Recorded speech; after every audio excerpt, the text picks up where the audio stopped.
In this section, we will explore security issues that are inherent with the container ecosystem. MITRE Corporation has defined ATT and CK for containers. ATT and CK stands for adversarial tactics, techniques, and common knowledge. Let's take an example that there is a vulnerability discovered in a public-facing application that runs on a container.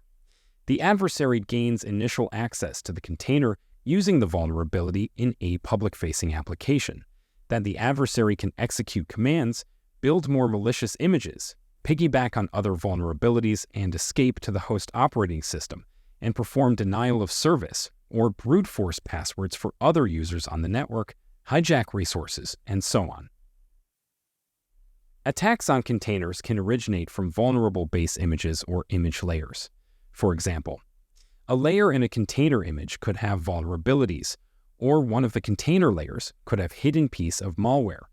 Container is using has known vulnerabilities, or if a container image layer contains a malware.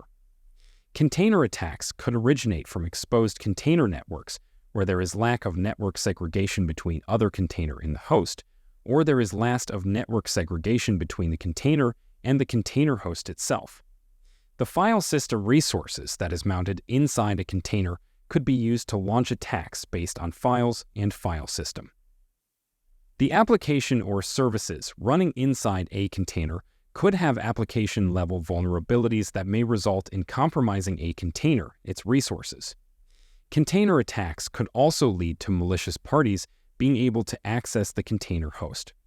For example, from time to time, containers' runtimes are exposed to container breakouts, where a service running in a containerized environment will be able to access the host resources using vulnerabilities within the container runtime itself.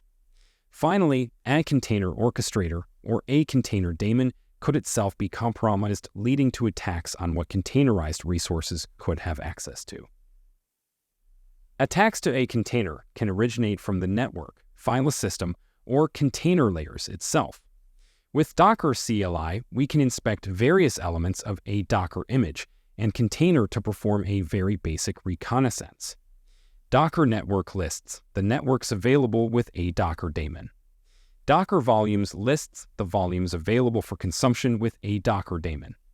Docker inspect command that can be used on many Docker components such as image, container, network, volume, and so on to review important configuration information. Docker system events displays all the events with respect to a Docker system.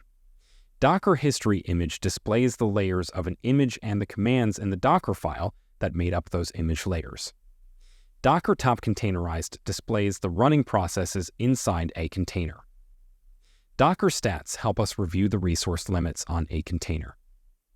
Alright, that's it for this lecture. See you in the next one.